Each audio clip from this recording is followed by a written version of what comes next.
जी हाँ दोस्तों, supreme court में मोदी और चुनाव आयोग को लताड़ 65 लाख वोटर हटाने पर अंत में फंस गया चुनाव आयोग। कोर्ट कराएगी जांच। बहुत स्वागत है आप सभी का। आप देख रहे हैं द राजनीति का विशेष सेगमेंट खबर और विश्लेषण। मैं हूं जब्बार खान। दोस्तों, आखिर वो मोदी सरकार और वो चुनाव आयोग जो अभी तक अपने एसआईआर की पूरी प्रक्रिया को लेकर के विपक्ष को ही गलत बयानी का आरोप लगा रहा था, वो कैसे सुप्रीम कोर्ट में फंस गया है। सुप्रीम कोर्ट ने आखिर किस अंदाज में तीखे लहजे में चुनाव आयोग से जवाब तलब किया और इन 65 लाख वोटर्स की डिटेल मांग ली।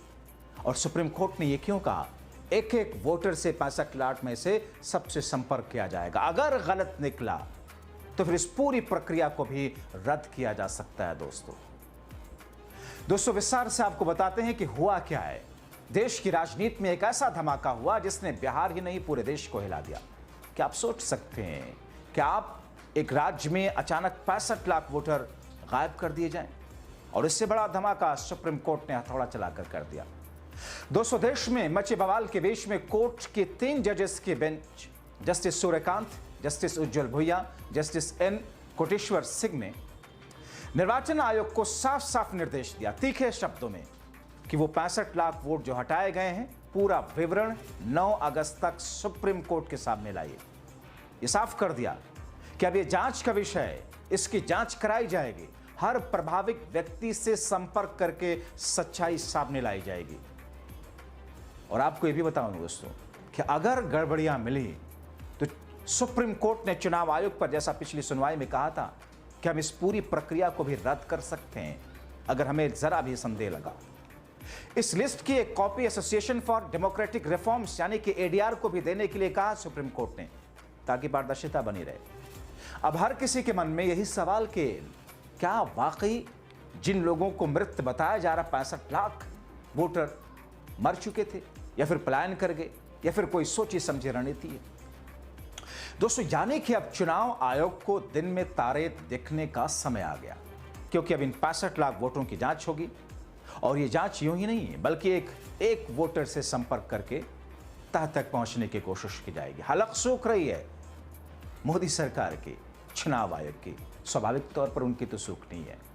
दोस्तों, एडीआर ने सुप्रीम कोर्ट में कहा कि जानबूझकर ये डिटेल छुपाई गई, इसलिए जरूरी है कि मतदाता सूची के विशेष गहन पुनरीक्षण में जिन लोगों के नाम हटाए गए, उनके पीछे का कारण, हटाए जाने का रीजन सार्वजनिक किया जाए। संगठन की मांग है कि बताया जाए कि कौन मृत है, कौन स्थायी रूप से स्थानांतरित हुआ है और किसका नाम क्यों काटा गया।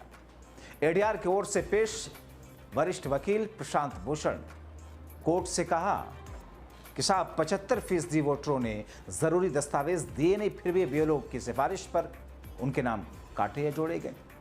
कुछ राजनीतिक दलों को यह मसौदा पहले ही सौंपा जा चुका है, लेकिन आम जनता इससे अनजान है। एडीआर ने पूछा कि चुनाव आयोग क्यों नहीं बताता कि ये लोग हैं कौन जिनके नाम हटाए गए। ये 65 लाख मर चुके हैं, पलायन कर चुके हैं, कौन है, कहां गए, बीएलओ की सिफारिश के बिना ही नाम सूची में शामिल कर दिए गए। प्रशांत भूषण कहते हैं कि बीएलओ ने फॉर्म भेजते समय कहा कि इस व्यक्ति की सिफारिश बीएलओ ने नहीं की है। बीएलओ ने सिफारिश की है या नहीं की है, ये जानकारी महत्वपूर्ण होगी।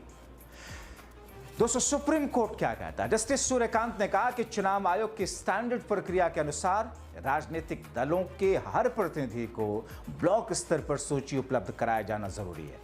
चुनाव आयोग ऐसा क्यों नहीं कर रहा? जस्टिस सूर्यकांत ने कहा कि अदालत यह तय करेगी कि प्रभावित होने वाले हर मतदाता को अपेक्षित जानकारी मिली। दोस्तों, घबराया हुआ चुनाव आयोग जब यह लीपापोती करने पर उतरा तो कहने लगा अभी तो साहब सिर्फ ड्राफ्ट लिस्ट है, नाम हटाने के कारण बाद में बताए जाएंगे। इस पर कोर्ट ने स्पष्ट किया कि ऐसा नहीं चलेगा। पीठ ने कहा कि हर एक मतदाता तक पहुंचना जरूरी है, ताकि यह भरोसा कायम रहे कि लोकतंत्र में हर आवाज गिनी जाती है। सुप्रीम कोर्ट ने निर्वाचन आयोग से कहा आप शनिवार तक जवाब दाखिल करें और प्रशांत भूषण को यह जानकारी देखने दें, फिर हम तय करेंगे कि क्या छिपाया जा रहा है और क्या सामने लाया जा रहा है। दोस्तों, सुप्रीम कोर्ट अब इस पूरे मामले पर 12 और 13 अगस्त को फिर से सुनवाई करेगा। कोर्ट ने पहले ही संकेत दे दिए कि अगर यह साबित होता है इतने बड़े पैमाने पर लोगों के नाम जानबूझ करके हटाए गए, तो तुरंत हस्तक्षेप करेगा। इस पूरे घटनाक्रम ने चुनावी पारदर्शिता, निष्पक्षता को लेकर गंभीर सवाल खड़े किए।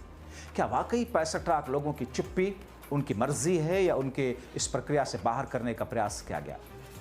दोस्तों, बिहार जैसे बड़े और राजनीतिक रूप से संवेदनशील राज्य में अगर 65 लाख वोटर अचानक गायब हो जाएं, तो ये सिर्फ आंकड़े ही नहीं बल्कि लोकतंत्र के भविष्य पर सवाल या निशान है। अब सभी की निगाहें सुप्रीम कोर्ट पर है, जहां आने वाले दिनों में यह तय होगा कि भारत का चुनावी सिस्टम पारदर्शी रहेगा या सियासत के चालों में उलझ जाएगा। दोस्तों, निर्वाचन आयोग ने 1 अगस्त को मसौदा मतदाता सूची प्रकाशित की। 1 अगस्त को इलेक्शन कमीशन के आंकड़ों के अनुसार बिहार के 38 जिलों में से 65.6 लाख से अधिक मतदाताओं के नाम मसौदा सूची में शामिल नहीं किए गए। 22 लाख से अधिक मतदाता मृत पाए गए। 36 लाख से अधिक स्थायी रूप से ट्रांसफर हुए, अज्ञात हैं। 7 लाख मतदाता एक से अधिक स्थान पर रजिस्टर्ड पाए गए। आयोग ने बताया कि इन मतदाताओं के गणना फॉर्म जमा नहीं किए गए, मसौदा सूची में शामिल नहीं किए गए। एडीआर की याचिका में मांग की गई है कि चुनाव आयोग विधानसभा क्षेत्र बूथवार उन मतदाताओं की सूची जारी करे जिनके गणना फॉर्म बूथ लेवल ऑफिसर यानी कि ब्यूरोज द्वारा अनुमोदित नहीं किए गए। उस याचिका में दावा है कि दरभंगा और कैमूर जैसे 2 जिलों में ब्यूरोज ने बड़ी संख्या में गणना फॉर्म को अनुमोदित नहीं की। याचिका में यह भी कहा गया कि चुनाव आयोग ने 65 लाख वोटर हटाए। मतदाताओं की सूची राजनीतिक दलों के बूथ लेवल एजेंट्स बेलों को दी, लेकिन इसमें प्रत्येक नाम के हटाने का कारण नहीं बताया गया। इसी से आयोग की पारदर्शिता पता चलती है।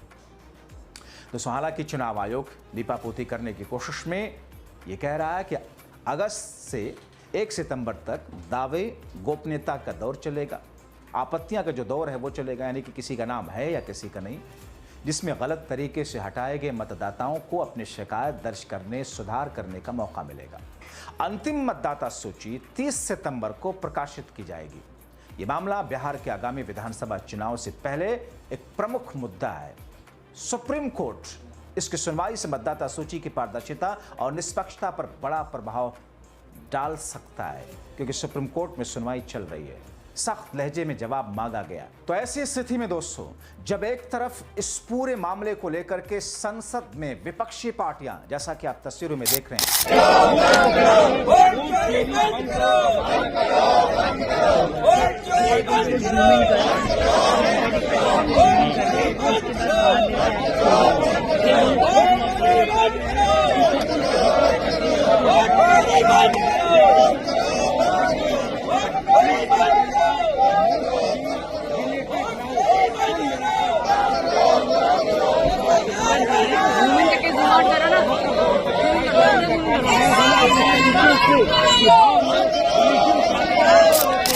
आप देख रहे हैं इसमें प्रियंका गांधी हैं, इसमें अखिलेश यादव हैं, मल्लिकार्जुन खड़गे हैं, इसमें स्टालिन दिख रहे हैं, इसमें उद्धव ठाकरे के संजय राउत दिख रहे हैं। सभी विपक्षी पार्टियां विरोध प्रदर्शन कर रही हैं। संसद परिसर के अंदर की तस्वीरें, संसद के अंदर की और तस्वीरें, इस हॉल की तस्वीरें भी आप देख रहे हैं। लगातार हंगामा चल रहा है। मल्लिकार्जुन खड़गे, प्रियंका, राहुल, सभी विपक्षी पार्टियां, अखिलेश, अलग अलग बयान उनके अलग अलग प्लेटफॉर्म पर आप लगातार देख रहे हैं। उनके अलग अलग, जैसे टीवी मीडिया में, इलेक्ट्रॉनिक मीडिया में जिसे बाइट्स कहा जाता है, साउंड बाइट, वो आप लगातार सुन रहे हैं। किस तौर पर उन्होंने विरोध प्रदर्शन जताया। संसद के भीतर इस बात को लेकर कितनी बहस हुई, कितनी तीखी नोकझोंक हुई। मगर सत्ता पक्ष है, हर चीज पर चर्चा, मगर संसद के भीतर इस पर चर्चा नहीं। क्या चोर की दाढ़ी में तिनका वाली स्थिति जैसी है? आखिर चर्चा से क्यों भाग रही है सरकार? क्या वाकई सरकार को चर्चा से भागना चाहिए? अब ऐसी स्थिति में दोस्तों, सुप्रीम कोर्ट में जब ये पूरा का पूरा मामला गया, तो लगा होगा शायद चुनाव आयोग को या मोदी शाह की सरकार को कि साहब ठीक है, एक एक्सरसाइज चल रही है, एक फॉर्मेलिटी है, एंड में सब कुछ ठीक हो जाएगा। मगर 6 अगस्त को सुप्रीम कोर्ट ने मानो नकेल कस लगा दी चुनाव आयोग में, क्योंकि साहब मनमानी किसी की भी हो, मनमानी अगर कोई जज ही क्यों नहीं कर रहा है, मनमानी अगर सुप्रीम कोर्ट का चीफ जस्टिस ही करने लग जाए, तो उसके खिलाफ भी कानून है, उस पर भी आपको सवाल उठाना है। तो ऐसा नहीं है कोई प्रधानमंत्री है, कोई राष्ट्रपति है, कुछ भी करेगा, मनमानी नहीं। संवैधानिक दायरे में रहकर सबको सब कुछ करना है। संविधान सबसे सर्वोपरि है।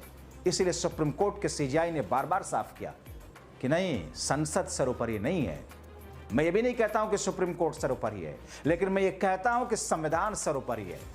और दोस्तों, संविधान का रखवाला सुप्रीम कोर्ट होता है। तो ऐसी स्थिति में जो सुप्रीम कोर्ट ने फैसला दिया, नींदें उड़ी हुई हैं इस वक्त चुनाव आयोग की, जाहिर तौर पर सरकार की।